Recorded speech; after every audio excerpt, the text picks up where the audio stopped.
People whom you love are not easy. Transform yourself in such a way.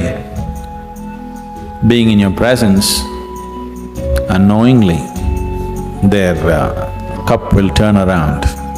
As far as your spiritual process is concerned, anyway you're alone. Namaskaram Sadhguru. I'm in a relationship with a very bitter person who is not interested in spirituality. How can I handle my relationship without losing my way on the spiritual path? If your concern is your spiritual growth only, then if you have a demon for your partner, that's the best thing. But your partner, your husband, wife is not just about spiritual growth, you also want to have a pleasant life in the family.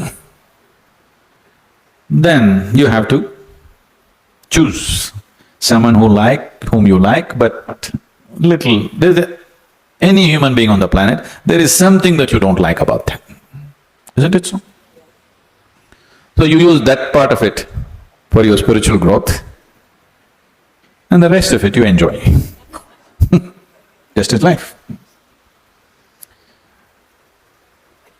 So if your intention is to have a good family, then some rapport is needed between two people, otherwise it won't work. Especially if you have produced children, then rapport is must, otherwise you'll foul the new life that's come up. If you create a foul atmosphere, you'll foul up the new life that is coming up. Nobody has any right to do that actually, but people are doing it. But no human being has any right. You can mess yourself up as much as you want, that's up to you. But you can't mess up a fresh life that's just coming up. So, if you're looking for good life, family life, then one has to find rapport. And that rapport means some areas of commonality at least. But if you're looking for spiritual life, it doesn't matter what kind of person he is, you can use everything for your growth. Everything for your growth, if that's all your focus is. But generally your focus is both ways, you want to have a little bit of that and a little bit of this. So mixed fare. So it gets a little complex. So, to build a rapport takes effort, takes compromise, takes love, endurance. Takes endurance, you know. Somebody is constantly like this, you want to build rapport with that person, but you don't want to go his way. That takes lots of endurance. Yes or no? People whom you love are not easy. So what can you do? One thing is to transform yourself in such a way, being in your presence, unknowingly, their cup will turn around. Just yesterday, you know, the other day I just went out in the rain, I went out and it started raining and I was carrying both my India phones because I was expecting some calls and I mean, one is India, one is Europe, one is America, 3 phones I had. One I had in my jacket, other in my trouser pockets, and by the time I got here it got wet and both the phones just burnt up. Then people around me were telling me, Sadhguru, why carry 2 phones now? We can have 2 SIM cards in one phone. If you hold it like this, you can speak on the India SIM card. If you turn it around, it just shifts into the other SIM card. You don't have to switch anything, just this way it handles one SIM card. If you turn it around, it handles another SIM card. You have to become like this. I was very suspicious of this phone, I didn't get it, but but you must become like this. If you wish to take people who are around you with you, if you want to walk alone, it's very easy. If you want to take people with you, then it takes a considerable amount of effort. When Gautama was asked this question, is it better to walk alone on the path or with a companion? He's not like me, he's dry. He said, It's better to walk alone than to walk with a fool. He's not saying don't walk with anybody, he's not saying don't have companions, but he said it's better to walk alone than walk with a fool.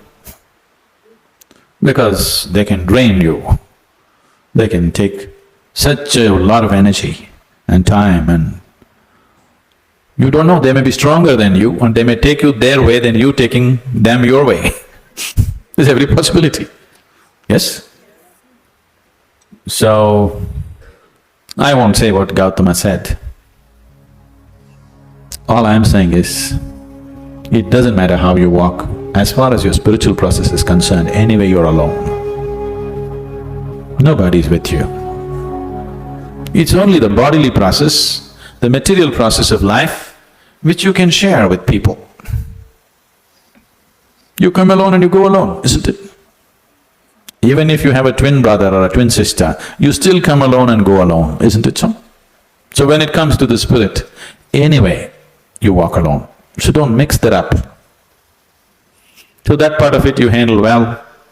The material part of it, according to your capability, to what extent you can do it, you do it. They come your way, it's wonderful.